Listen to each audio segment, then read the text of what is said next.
Bismillahirrahmanirrahim. Assalamualaikum warahmatullahi wabarakatuh.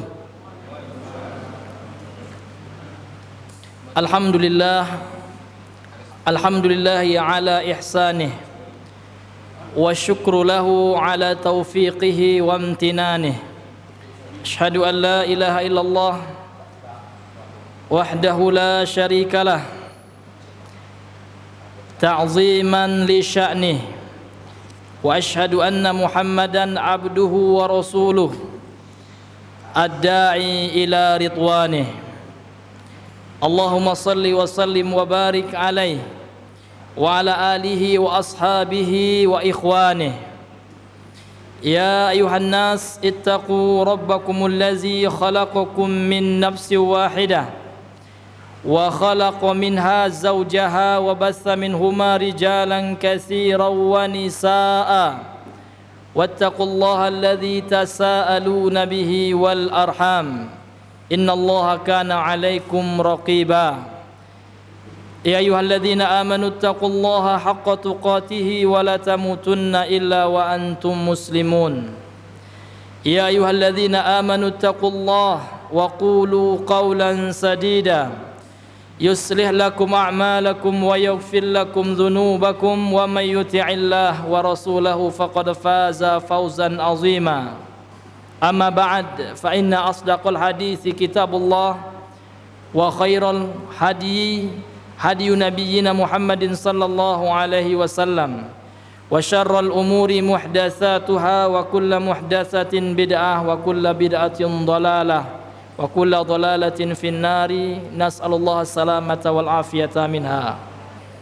Ikhwani wa akhwati fillah, Bapak Ibu hadirin wal hadirat yang kami cintai karena Allah Subhanahu wa taala, alhamdulillah segala puji hanyalah milik Allah Subhanahu wa taala, yang mana pada malam hari ini kita dikumpulkan kembali oleh Allah Subhanahu wa taala dalam salah satu rumah dari rumah Allah Subhanahu wa taala yang ada di permukaan bumi ini, yang mana sebelumnya Bapak Ibu yang dirahmati oleh Allah Subhanahu wa taala, kita terhenti beberapa bulan ya untuk melaksanakan kajian, membacakan firman-firman Allah, memetik faedah, ibrah serta pelajaran dari hadis-hadis Nabi yang mulia sallallahu alaihi wasallam.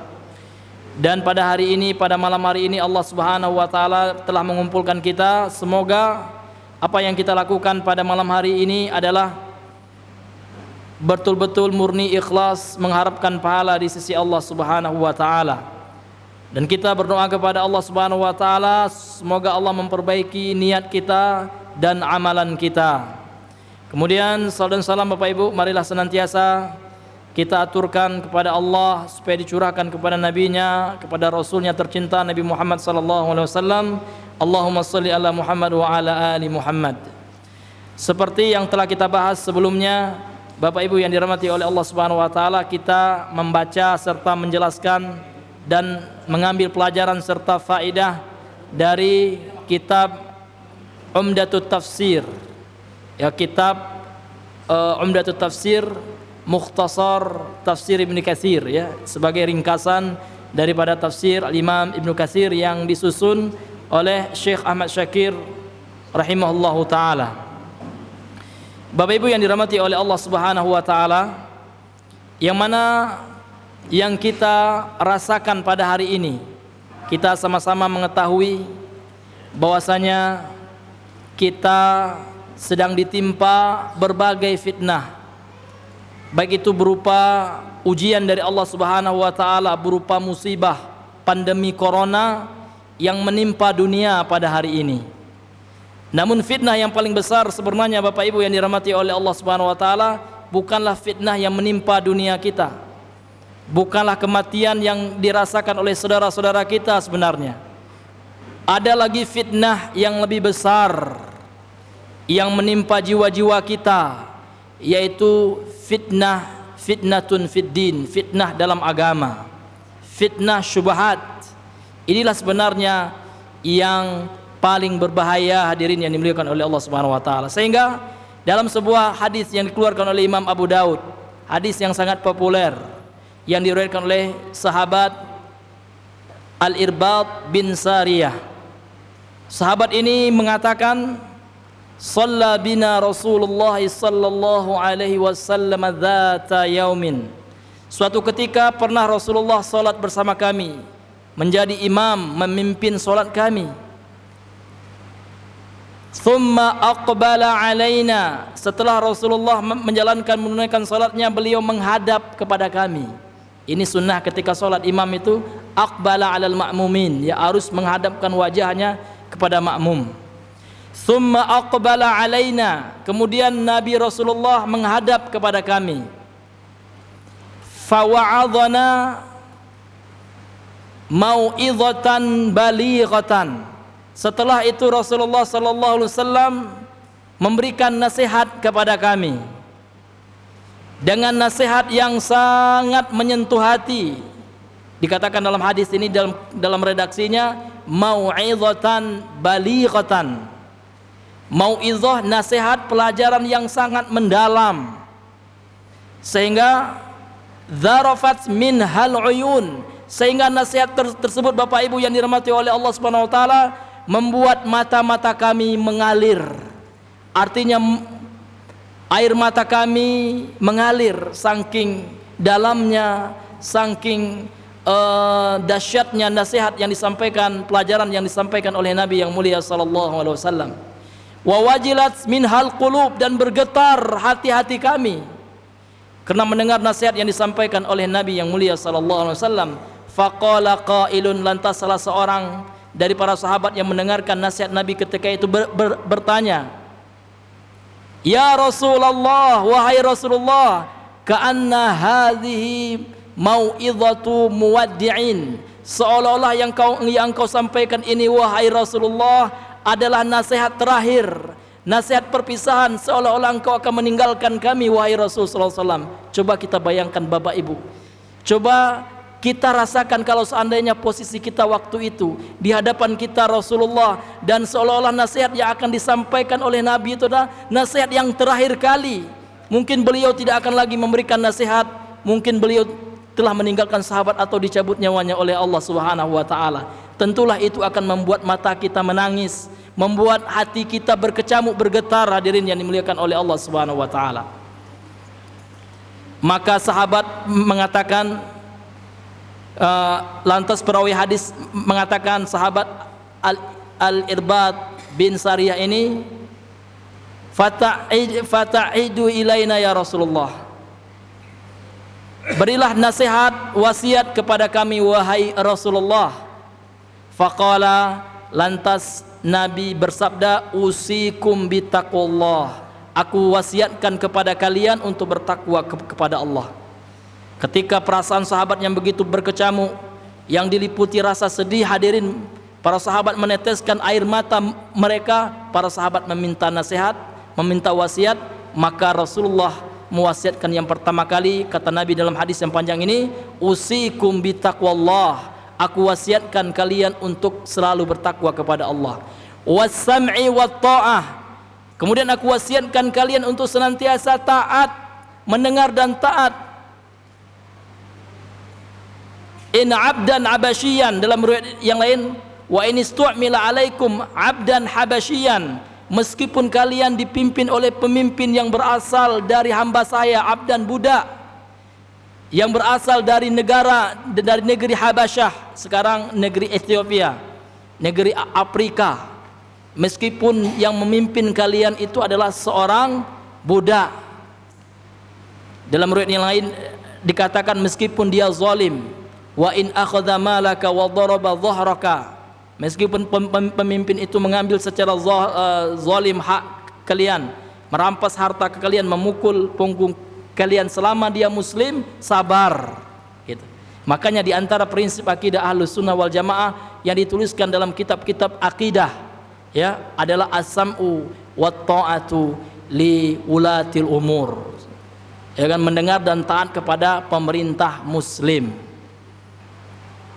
Fa innahu man ya'ish minkum, dalam lanjutan hadis ini Nabi mengatakan, sesungguhnya siapa saja yang hidup di antara kalian mim ba'di, setelahku, fasayara ikhtilafan katsira, maka dia akan menyaksikan perbedaan yang banyak dalam agama ini.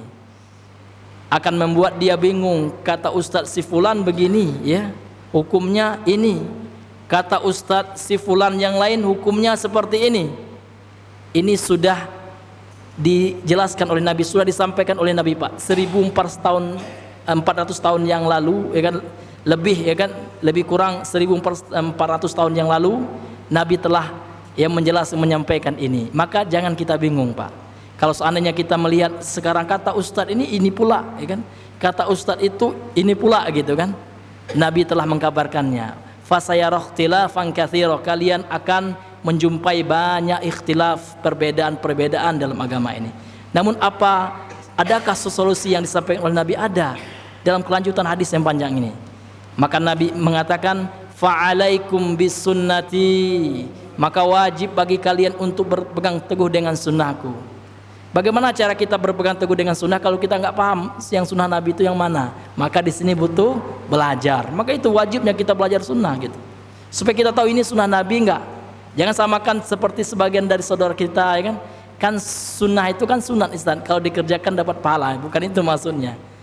Itu adalah sunnah dalam ilmu fikih, lawan daripada wajib. Namun sunnah yang dimaksudkan oleh para ulama seperti Imam Ahmad ada buku beliau Usulus Sunnah, Imam Al-Barbahari ada buku beliau Syarhus Sunnah ya kan. Kemudian imam-imam yang lainnya, apa yang maksud dengan sunnah?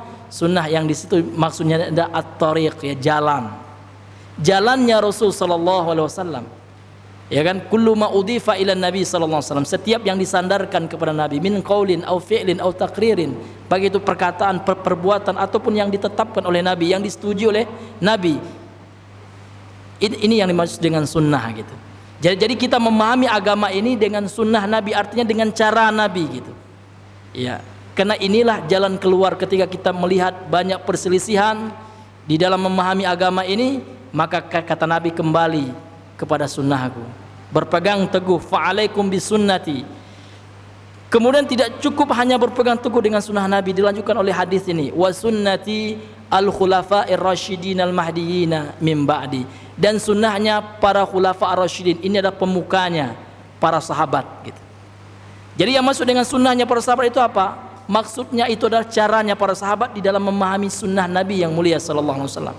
Terkadang banyak juga orang yang berargumentasi dengan sunnah Nabi Pak ya, namun pemahamannya menurut pemahaman apa gitu kan.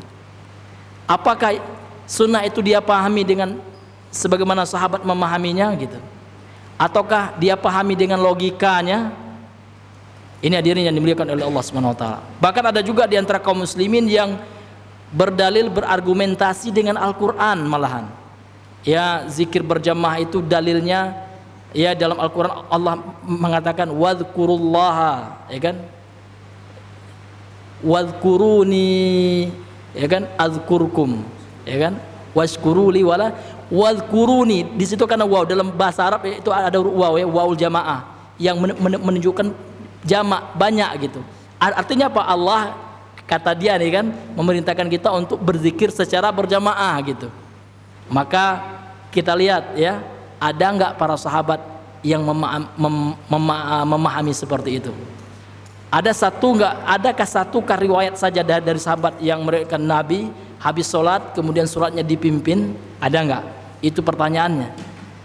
Karena yang paling paham bahasa Arab siapa Pak? Rasulullah, para sahabat gitu.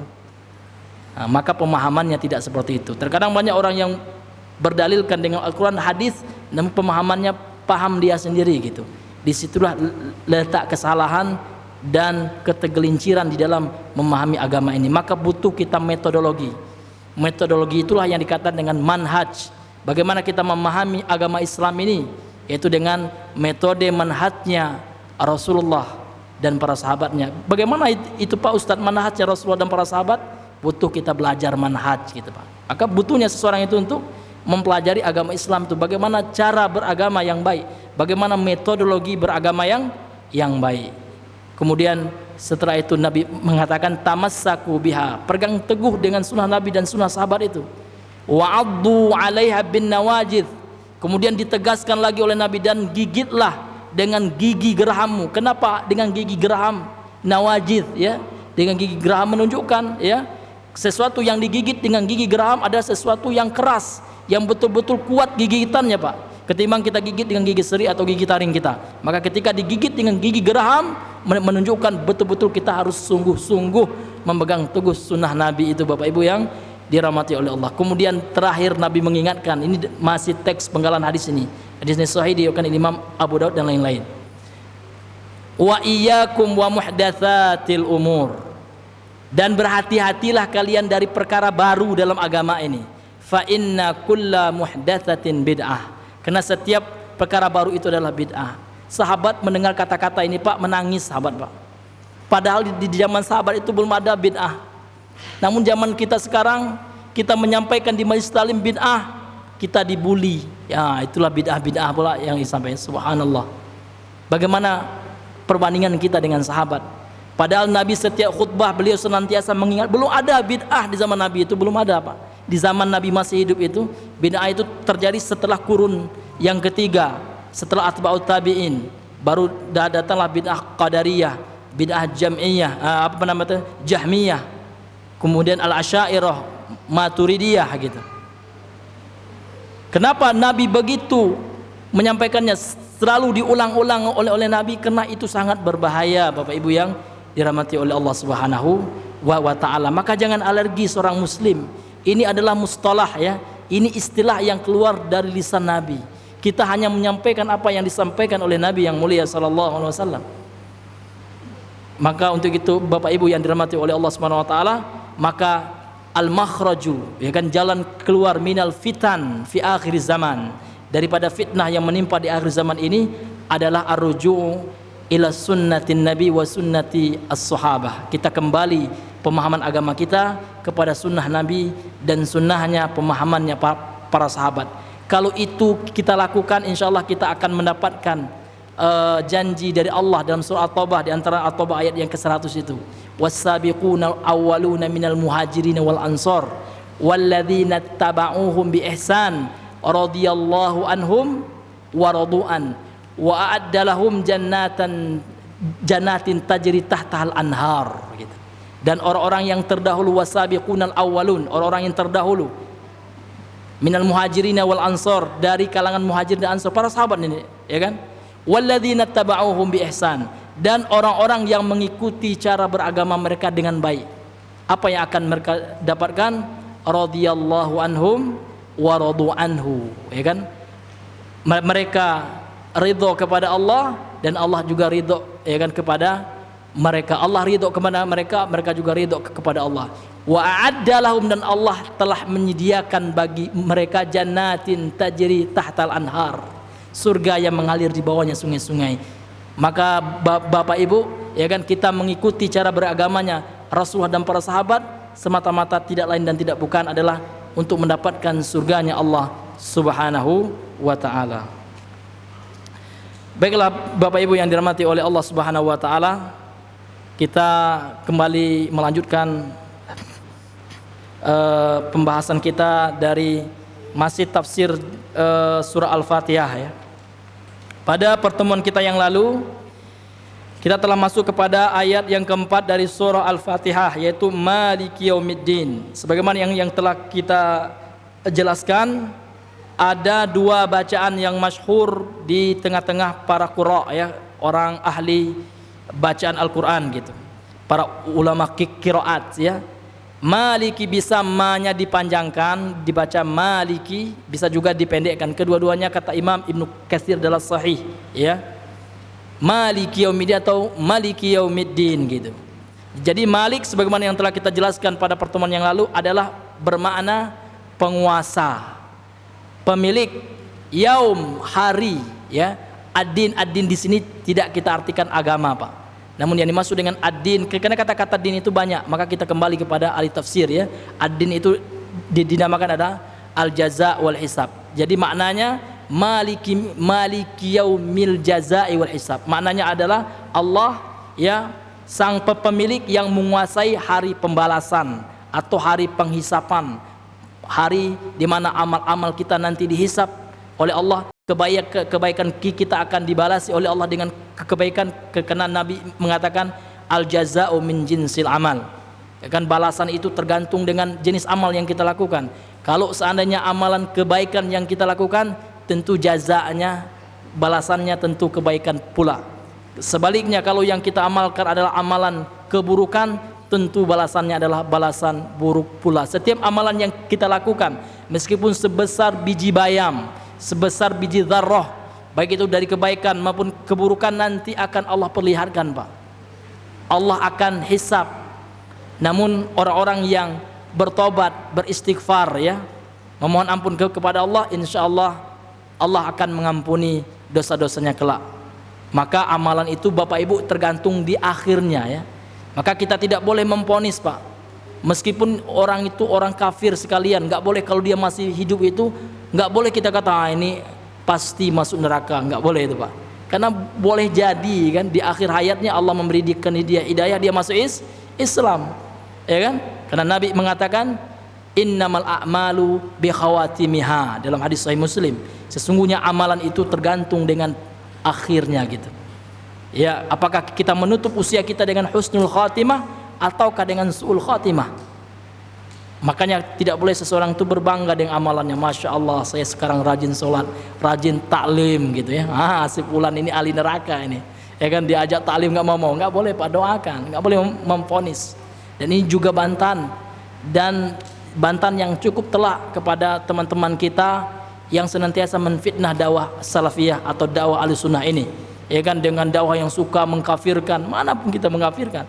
Yang kita kafirkan sesuatu yang jelas kafir. Kita harus mengkafirkan apa yang Allah dan Rasulnya kafirkan gitu. Kalau Allah mengatakan orang Nasrani itu kafir, ya wajib kita mengkafirkan. Ya kan? Jangan kita katakan Allah mengkafirkan seseorang, ya.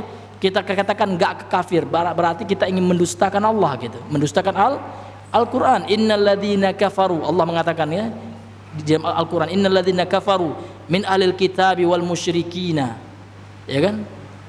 Sesungguhnya orang-orang kafir itu adalah dari ahlul kitab Yahudi dan Nasrani, dan orang-orang musyrik yang mempersekutukan Allah dengan syirik besar, yang menyembah dewa-dewa yang mereka anggap sebagai Tuhan selain Allah Subhanahu wa taala. Ini Allah mengatakan kafir, maka wajib kita katakan kafir. Jangan pula ada orang mengatakan enggak boleh sebut kata-kata kafir, nauzubillah, Pak, ya. Seolah-olah, ya kan, dia lebih hebat daripada Allah, nauzubillah min dzalik.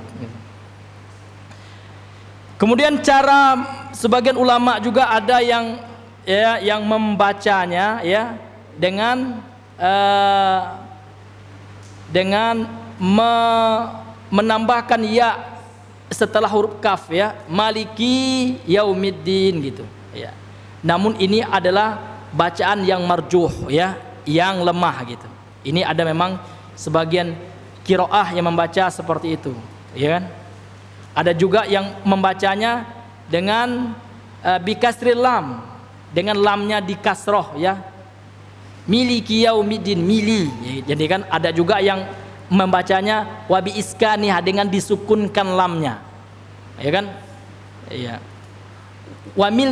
wamilki yaumiddin gitu. Namun ini kata Imam Ibnu Katsir adalah cara baca yang marjuh.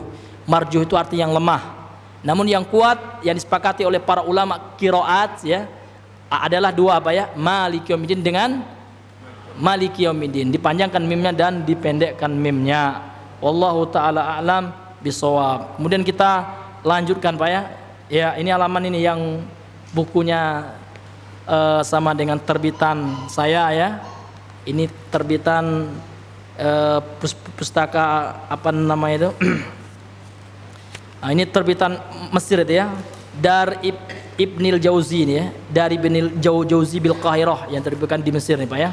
Ini di halaman 46 yang ada bawa bukunya atau kitabnya, ya. Qala al-muallifu rahimahullahu taala wa takhsisul maliki biyaumiddin la yanfihi amma adahu, dan pengkhususan, ya kan, Allah Subhanahu wa taala sebagai Malik, ya, atau sebagai Malik, sebagai penguasa hari pembalasan, ini tidak menafikan bahwasanya Allah juga penguasa hari yang selain hari pembalasan ini, ya kan? Ya. Jadi ketika Allah mengatakan dalam surah Al-Fatihah ayat yang keempat ini, Malikiumiddin, apakah Allah itu hanya Malik sebagai penguasa hari pembalasan saja? Tidak. Namun Allah adalah penguasa seluruh hari, bahkan Allah adalah Rabbul Alamin, penguasa alam semesta, ya kan?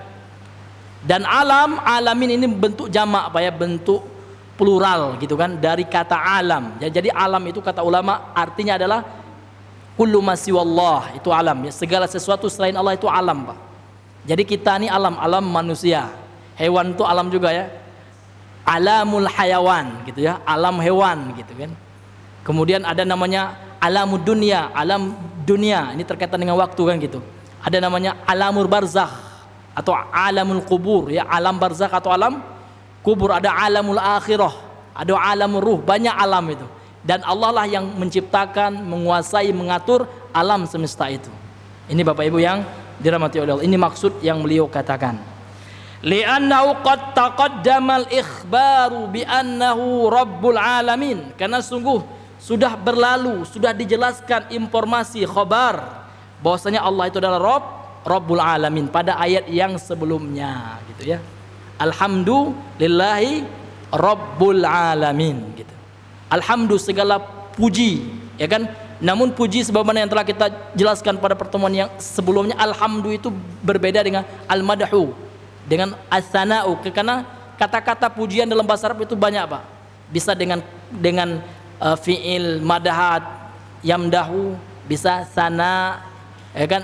Apa nama itu? Asna yusni gitu kan? Bisa juga hamida yahmadu. Kalau hamida yahmadu, hamdan, alhamdu ini khusus hanya milik Allah, karena pujian di sini adalah pujian yang mengandung bentuk peribadahan ubudiyah kepada Allah, yang mengandung ta'zim, pengagungan dan ketundukan kepada Allah, dan yang hanya layak diberikan kepada Allah.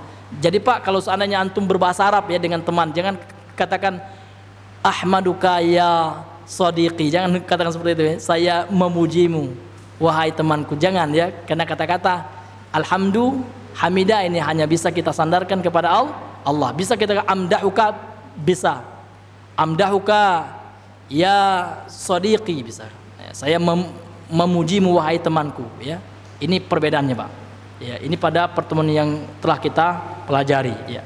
Thayyib, kemudian kata beliau, wa dzalika amun fid dunya wal akhirati, dan ini dan itu adalah sesuatu yang umum, artinya Allah sebagai penguasa alam semesta ini sifatnya umum, baik itu di dunia maupun di akhirat, Allah lah penguasanya. Jadi ketika Allah mengatakan Malikiumiddin, penguasa hari pembalasan, ini tidak hanya di hari akhirat saja. Namun kenapa dikhususkan di ayat ini hari pembalasan, dikatakan Allah itu adalah penguasa hari pembalasan? Nanti ada keterangannya yang akan dijelaskan oleh penulis ya. Wa innama udhifa ila yaumiddin, dan sesungguhnya kenapa dia disandarkan Allah itu Maliki yaumiddin, ya kan, penguasa yaumiddin, hari pembalasan ya. Karena kata beliau li'annahu, ini lam di sini lam ta'lil, Pak ya, lam yang maknanya menyebutkan alasan, argumentatif sifatnya ya, yang bersifat apa namanya itu, memberikan alasan kan gitu. Li'annahu, karena sesungguhnya la yadda'i ahadun hunalika syai'an, karena sesungguhnya di hari pembalasan itu tidak ada seorang pun gitu ya, yadda'i, ya kan, yang mengaku-ngaku gitu, yang bisa berbuat sekehendak hati. Jadi di hari akhirat itu nggak bisa. Kalau di dunia ini kan masih diberikan kesempatan oleh Allah, ya kan. Ada orang kafir terkadang diulurkan azabnya oleh Allah sebagai bentuk istidraj bagi orang kafir itu, Pak, ya kan. Ada orang yang berbuat dosa, misalkan si fulan itu dia pemabuk, penjudi gitu kan, pengedar narkoba, namun hidupnya kaya-kaya juga, Pak Ustadz. Gimana saya yang sudah rajin sholat, ya kan, rezekinya pas-pasan, kadang kurang pula, Ustadz. Bapak jangan tertipu, itu istidraj, itu bentuk Allah menipunya gitu kan ya.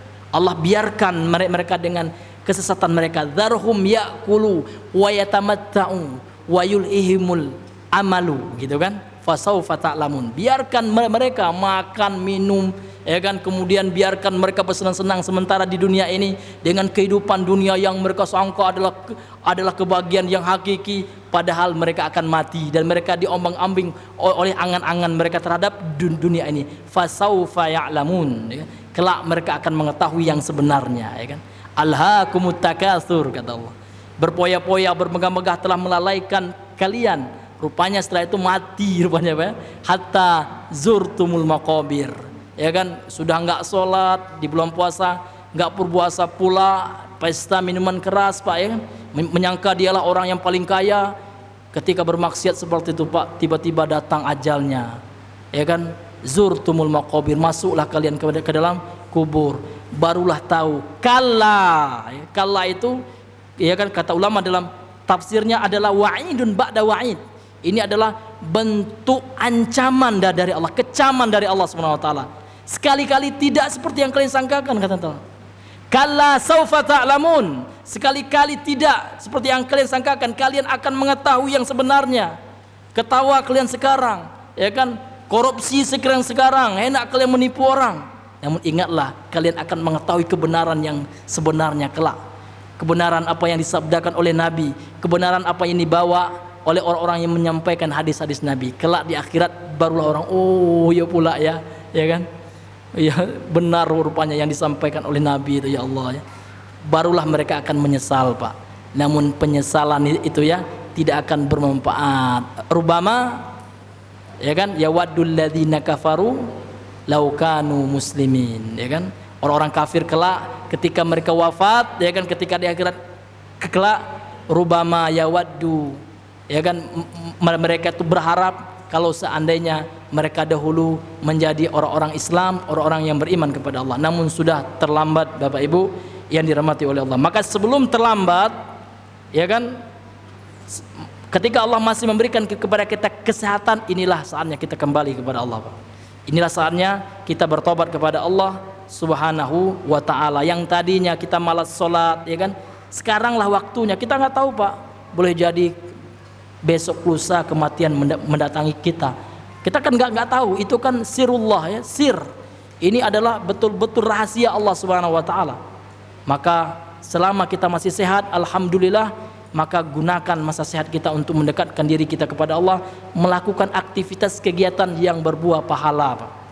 Antum datang ke masjid ini kalau niat antum ikhlas, subhanallah, Pak.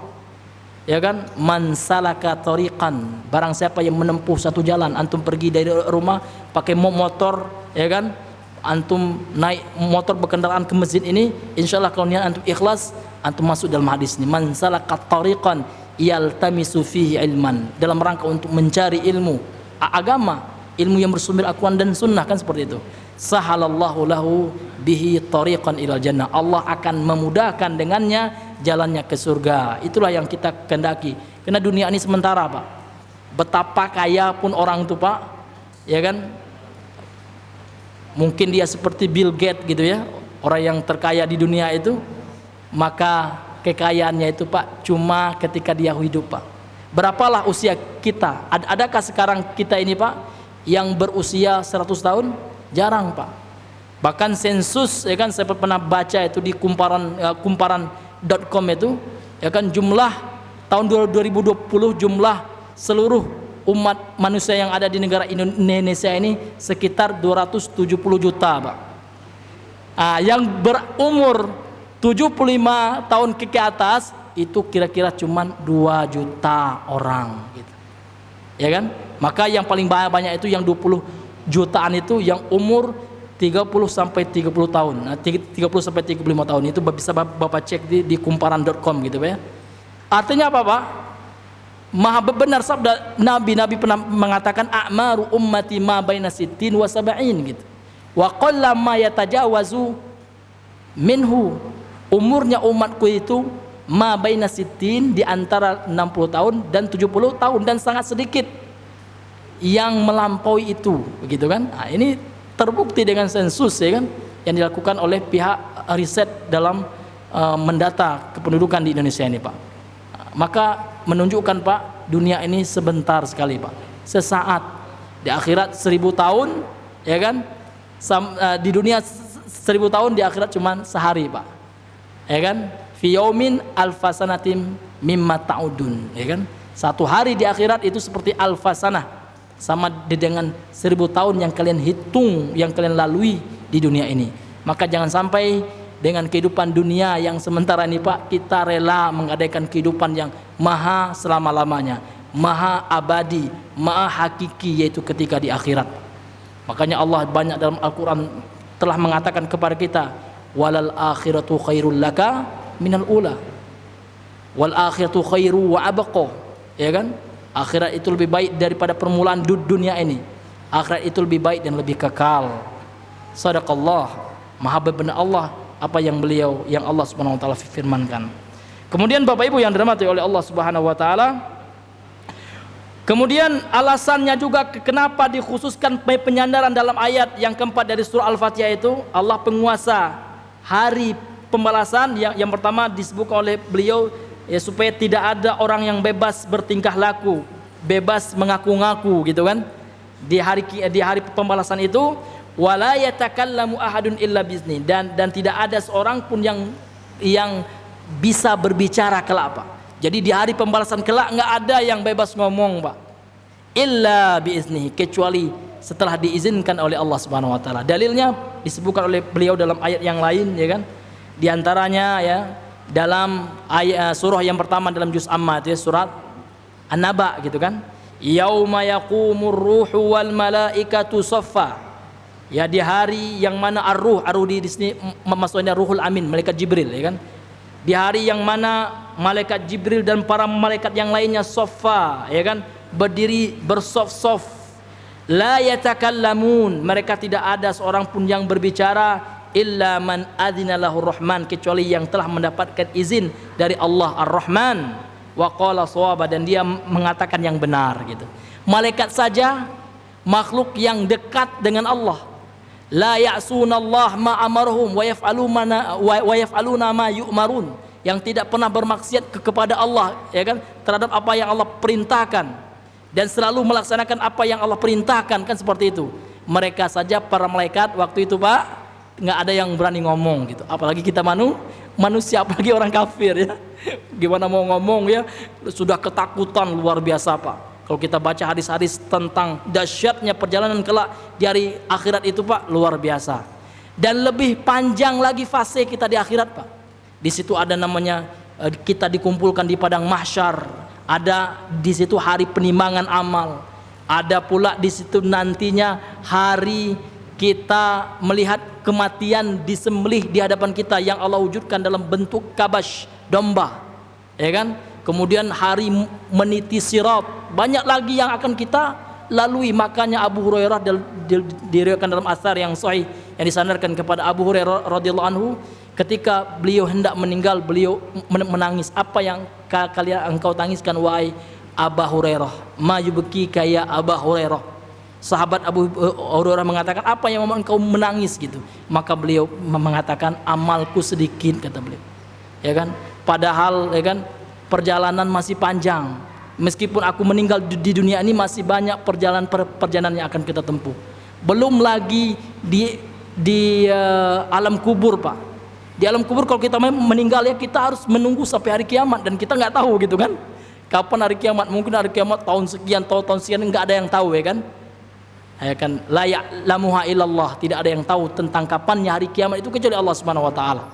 Menunggu itu, kalau sempat kita meninggal sekarang atau besok lusa, wallahu alam, Allah yang tahu ya, maka menunggu di alam kubur saja sudah bertahun-tahun atau ribuan tahun atau miliaran tahun, wallahu alam gitu, ya kan, sampai hari kiamat itu, Pak. Kemudian ketika kita di padang mahsyar itu lamanya luar biasa, Pak. Ini maka untuk itu yang menentukan kesuksesan kita waktu yang sebentar di dunia ini. Maka jangan sampai Bapak Ibu yang dirahmati oleh Allah Subhanahu wa taala, karena masalah dunia sepele ya, karena kerja yang hanya 100.000 sehari, jangan sampai itu melalaikan kita dari sholat ya.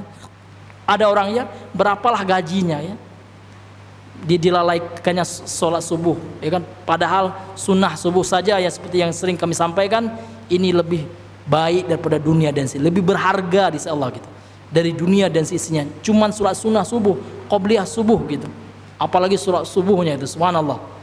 Jangan sampai Bapak Ibu kita tergoda dan terpedaya oleh kehidupan dunia yang sementara ini. Bapak Ibu yang dirahmati oleh Allah Subhanahu wa taala, kemudian beliau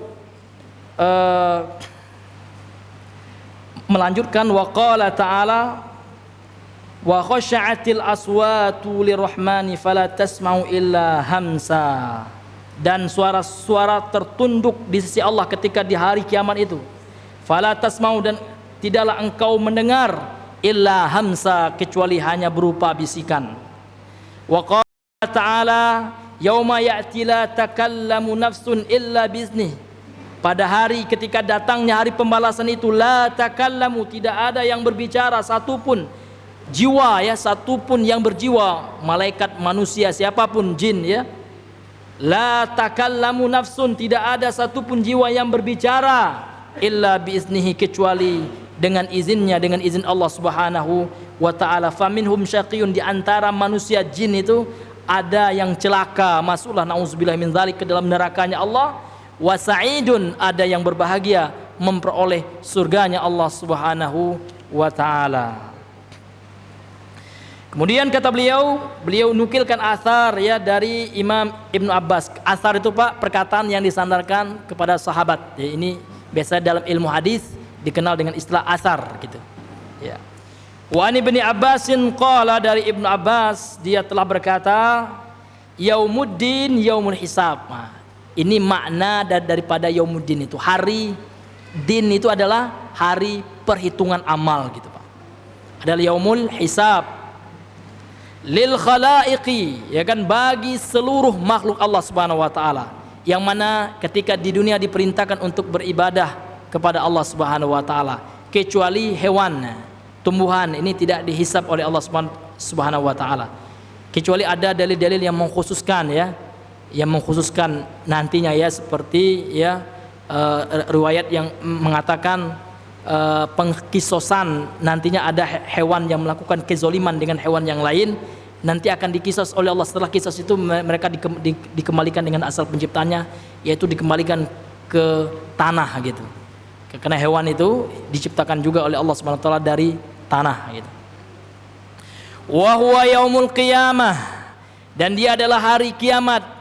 Yadinuhum bi'amalihim, ya kan, yang mana Allah Subhanahu wa taala menghisap mereka terhadap amalan-amalan yang mereka lakukan. Karena dana yadinu di sini maknanya hasaba yuhasibu gitu. Ya kan, dana yadinuhum bi'amalihim.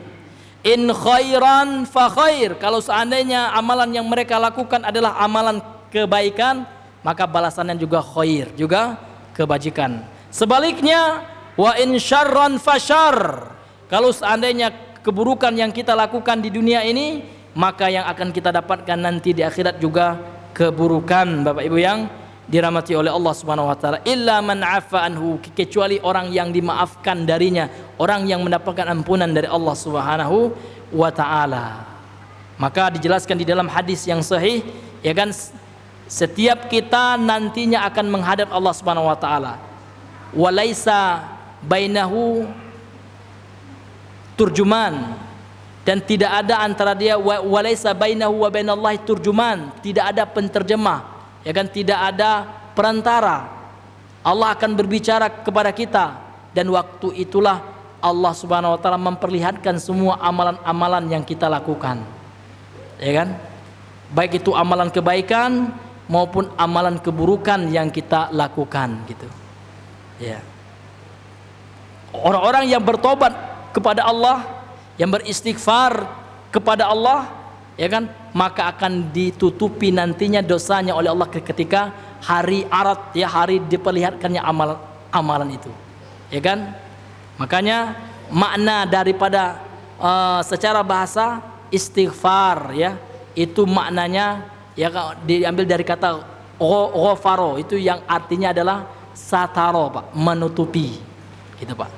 Artinya ketika Allah mengampuni seseorang, yaghfiruhullah, ketika Allah memberikan maghfirah, ampunan, artinya Allah menutupi, Pak, ya, menutupi dosa-dosanya yang telah dia lakukan, ya kan. Kemudian Bapak Ibu yang dirahmati oleh Allah Subhanahu wa taala, Wa kadzalika qala ghairuhu minas sahabati wat tabi'ina was salafi wa huwa adh-dhahirun. Ini pendapat yang dipilih oleh Imam Ibnu Katsir rahimallahu taala, dan demikian pula yang dikatakan oleh selain dia, yakni selain Imam Ibnu Abbas, ya kan, dari kalangan para sahabat, kemudian juga yang dikatakan oleh para ulama tafsir dari kalangan tabi'in dan salaf, kan, dan ulama salaf. Ini adalah perkataan Imam Ibnu Katsir, ya kan, yang mana Imam Ibnu Katsir ini beliau adalah ulama-ulama yang juga hidup, ya kan, ratusan tahun sebelum kita gitu Pak. Jadi istilah salaf ini tidak asing di tengah-tengah para ulama terdahulu, ya kan.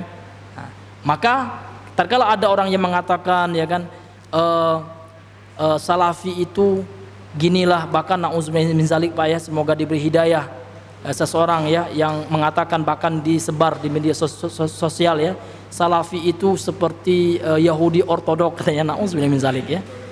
Salafi itu bukan kelompok itu Pak, ya. Salafi bukan ormas. Mana ada ormas, ya kan? Siapa ketuanya gitu kan? Ya kan, nggak ada DPD-nya, DPW-nya, nggak ada, ya kan? Salafi itu adalah metodologi, ya kan, seseorang dalam memahami agama. Karena salafi, ya, di situ dalam bahasa Arab itu adalah ya unisbah, ya, yang maknanya penyandaran gitu. Jadi salafi orang yang disandarkan kepada salaf. Dan salaf itu sendiri siapa?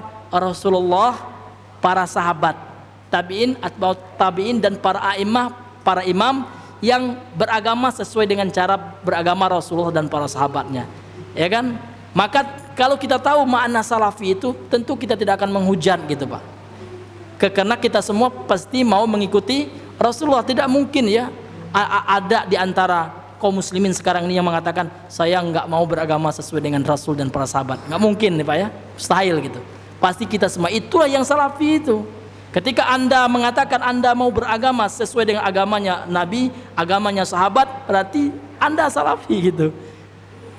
Kenapa dikatakan salafi itu seperti Yahudi, disamakan dengan Yahudi, ya, ya kan, na'udzubillah itu Pak, ya. Yahudi kan kafir itu, mengatakan Uzair, ya kan, ibnullah, katanya Uzair itu anak Allah. Adakah salafi yang mengatakan Uzair itu anak Allah? Na'udzubillah, nggak pernah. Itu pindahan seperti itu, na'udzubillah Pak, ya. Itu yang dikonsumsi terkadang di kalangan kaum muslimin gitu. Maka butuhnya seseorang itu untuk belajar manhaj Pak, ya, tahu dia metodologi beragama yang benar, sehingga yang seperti ini Pak bisa jauh darinya, kan, seperti tidak terpengaruh Pak, ya, tidak terpengaruh. Ini hadirin yang dimuliakan oleh Allah Subhanahu wa taala. Bahkan dikatakan salafi itu, ya kan, tidak mau melihat wanita gitu, ya. Yang menyuruh kita memalingkan pandangan itu, ya kan, siapa gitu? Rasulullah, ya kan. Ketika sahabat pernah melihat wanita, dalam hadis Sahih Muslim itu Ali bin Abi Thalib, ya Ali, kata Nabi, isrif basaraka, wahai Ali, palingkan pandanganmu, fa inna lakal ula, ya kan. Yang boleh itu pandangan yang tidak sengaja, satu kali aja gitu kan. Walaysa laka saniyah, maka tidak boleh lagi, haram bagi engkau untuk mengulangi yang kedua kalinya, kan, seperti itu. Karena kalau ketika diulangi itu sudah sengaja, yang sudah diiringi oleh hawa nafsu. Dalam surah An-Nur ayat 30 kan Allah juga memerintahkan, ya kan, wa qul lil mu'minina yaghudduna min absarihim, gitu kan.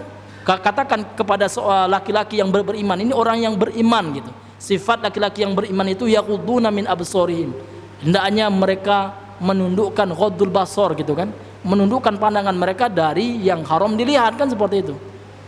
Ini maka itu dituduh pula, ya kan, sebagai sesuatu yang negatif. Itu na'udzubillah misalnya Pak, ya. Ya, semoga orang yang mengatakan itu diberi hidayah oleh Allah Subhanahu wa taala, dan cepat-cepat bertobat kepada Allah. Karena setiap yang kita ucapkan nanti itu Pak, ini pasti akan ditanya oleh Allah Subhanahu wa taala, dan berat nanti konsekuensinya di hari yang lagi tidak berguna, ya kan, argumentasi yang tidak lagi berguna, harta, anak istri dan lain sebagainya Pak. Yang hanya berguna waktu itu adalah hati yang bersih, ya kan, amalan yang kita lakukan, hadirin yang dimuliakan oleh Allah Subhanahu wa taala. Langsung waktu Pak. Baik, karena waktu kita, waktu Isya telah masuk, insyaallah akan kita sambung lagi Pak, ya. Sedikit setelah surah Isya nanti insyaallah taala. Subhanakallahumma bihamdika asyhadu an la ilaha illa anta astaghfiruka wa atubu ilaik. Assalamualaikum warahmatullahi wabarakatuh.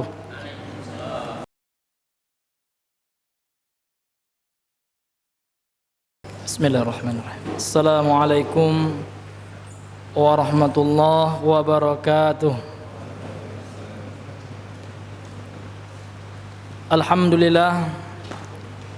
Alhamdulillahi wa kafa wa sallallahu wa sallama ala rasulihil mustafa wa ala alihi wa ashabihi wa man sara ala nahjihi wa tamassaka bihadihi ila yaumiddin, amma ba'd.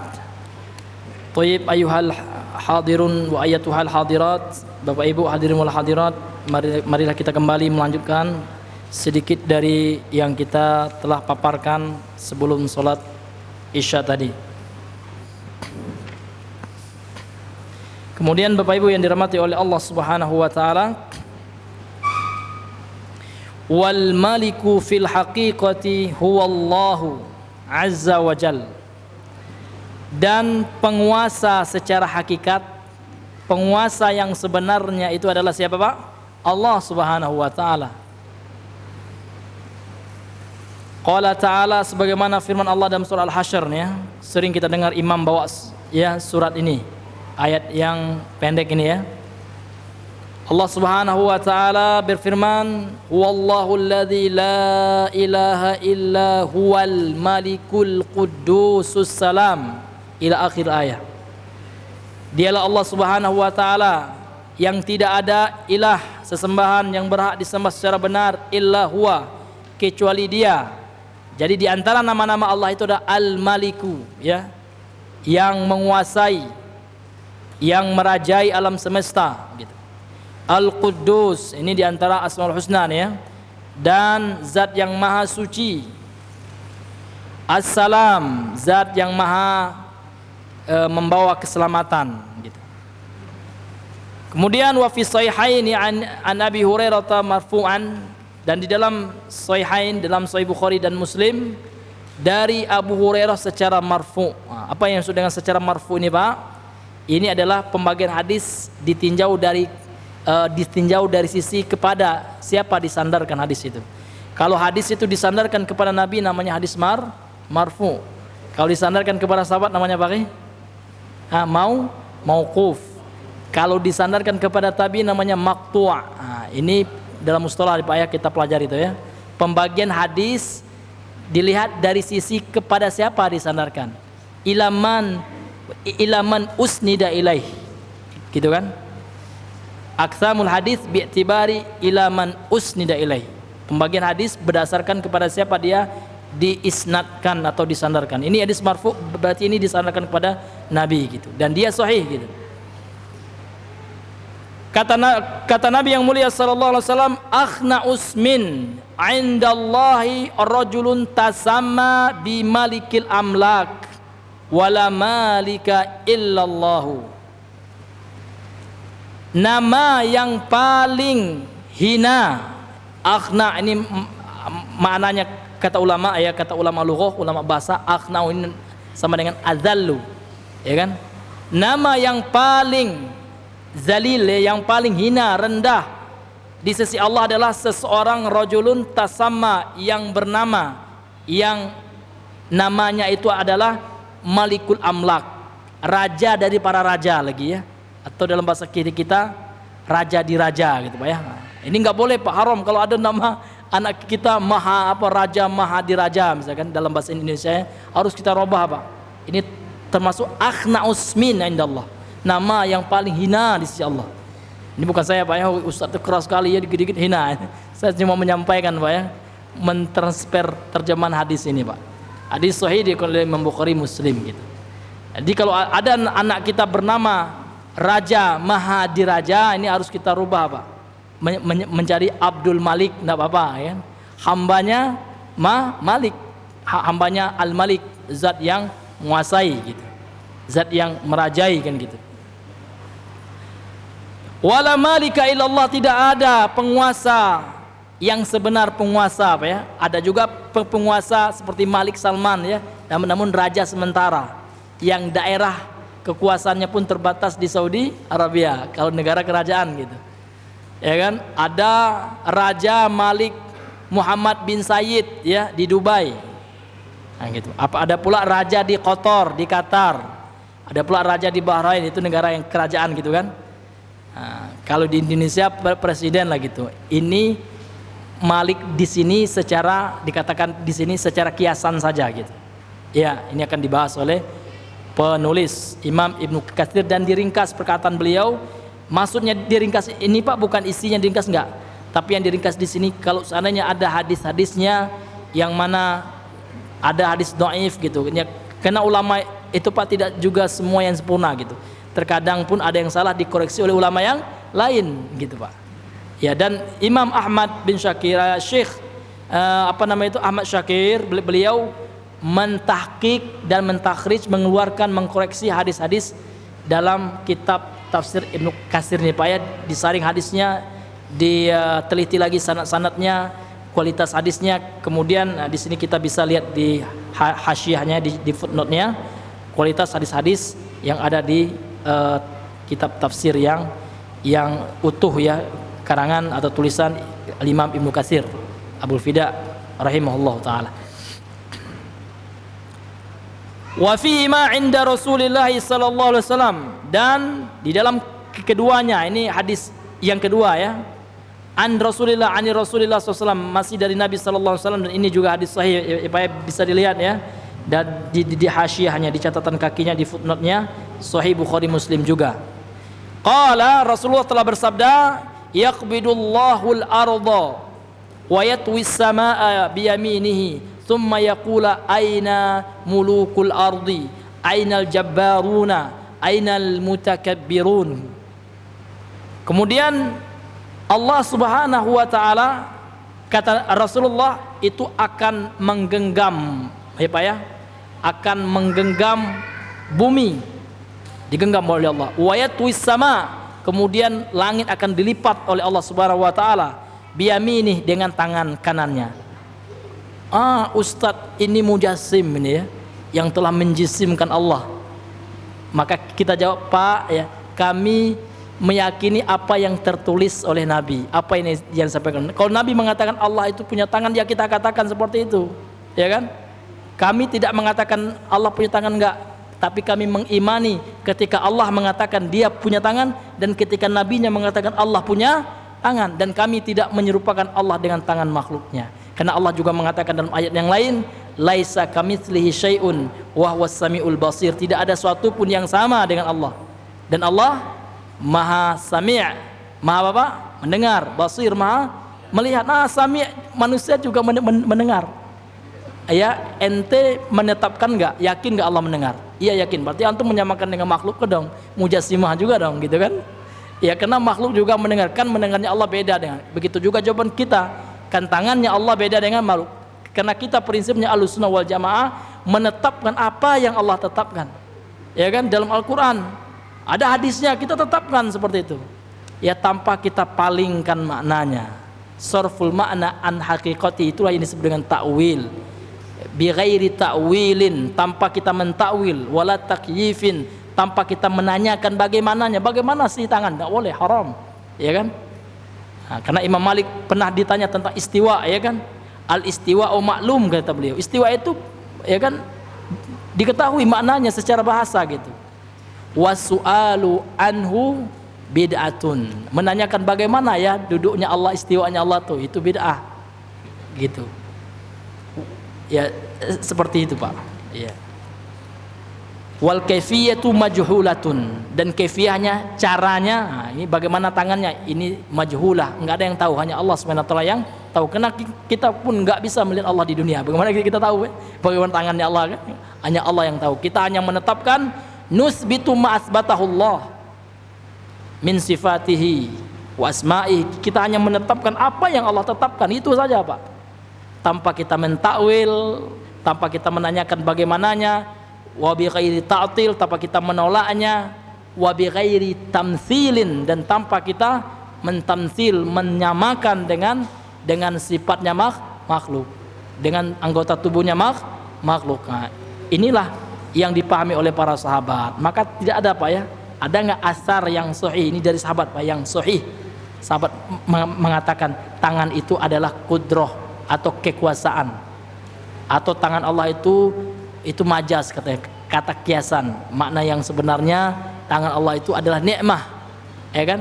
Adalah nikmat. Bagaimana dengan firman Allah ketika Allah mengatakan kepada iblis, ya iblisu ma mana'aka antas juda lima khalaqtu biyadaya, wa iblis, apa yang menghalangimu untuk sujud terhadap apa yang aku ciptakan dengan kedua tanganku. Kalau kita katakan kudroh makna yad itu berarti dua saja kekuasaan Allah, kudrohnya Allah. Kalau kita katakan nikmat arti tangan itu berarti nikmat Allah cuma dua dong. Maka itu menunjukkan tidak benar kita takwil dengan kudroh, dengan kekuatan, atau dengan nikmat, gitu, rizki atau dengan kasih sayang gitu. Ini hadirin yang dimuliakan oleh Allah SWT. Jadi Ahlussunnah wal Jamaah mereka menetapkan apa yang Allah tetapkan dari Al-Quran dan Sunnah tanpa mentakwilnya, kemudian tanpa menanyakan bagaimananya, kemudian tanpa menolaknya, serta tanpa menyerupakannya dengan makhluk. Kalau itu kaidah itu yang kita pakaikan, kita terapkan dalam mengimani ayat-ayat sifat, maka insyaallah kita akan selamat. Wallahu taala a'lam bis-shawab. Mungkin Bapak Ibu mengingat waktu, ya sebelum kita tutup taklim kita, mungkin ada di antara Bapak Ibu yang ingin bertanya seputar materi yang kita bahas atau hal lainnya yang kalau kami ada ilmunya, insyaallah taala kita akan berbagi di majelis kita yang semoga diberkahi oleh Allah Subhanahu wa taala ini, ya. Maka untuk itu kami persilakan.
Bismillah, ini ada pertanyaan dari salah seorang ikhwan peserta majelis kita malam hari ini. Bismillah Ustadz, pantaskah jika seseorang menyandarkan bahwa dirinya salafi namun dia enggan menghadiri majelis-majelis ilmu atau menuntut ilmu? Syukran Ustadz. Ya. Wa syukran laka aidan. Toib, yang pertama ya, menyandarkan diri kepada salafi itu tidak mengapa, Pak. Ya.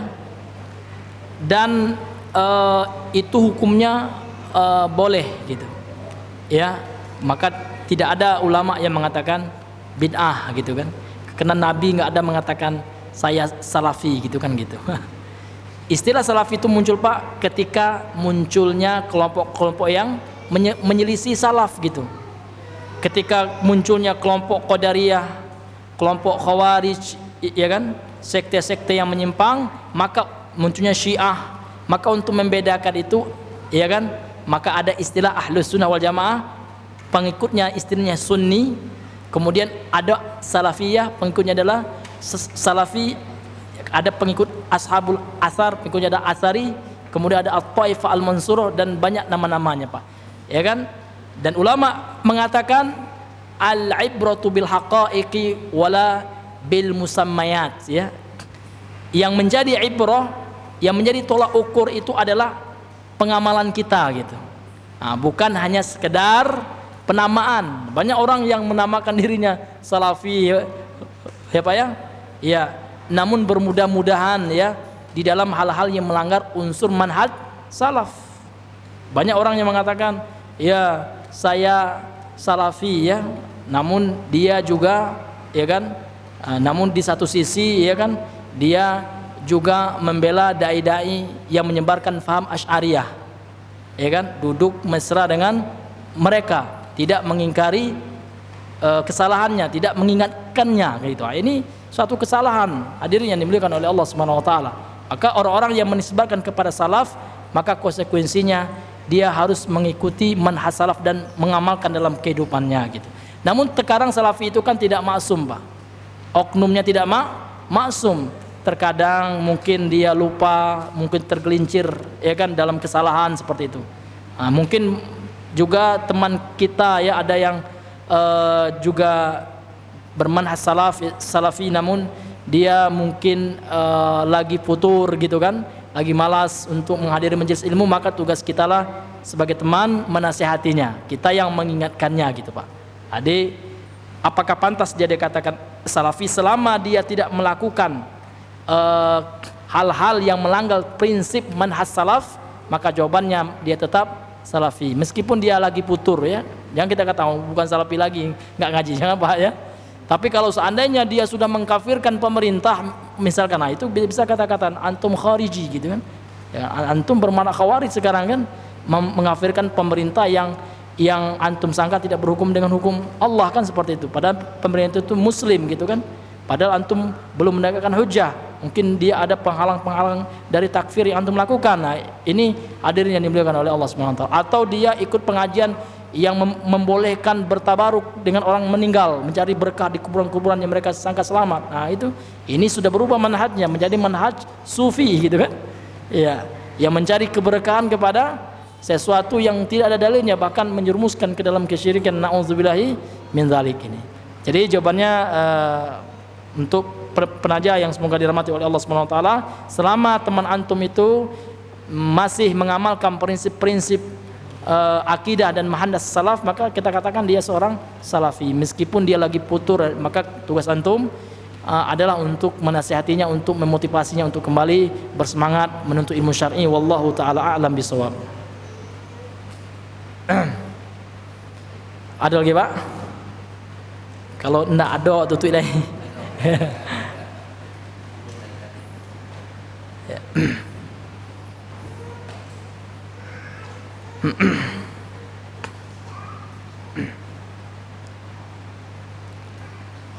Ya, kalau tidak ada Pak, kita tutup dengan doa kafaratul majlis. Subhanakallahumma bihamdika asyhadu an la ilaha illa anta astaghfiruka wa atubu ilaih. Assalamualaikum warahmatullahi wabarakatuh.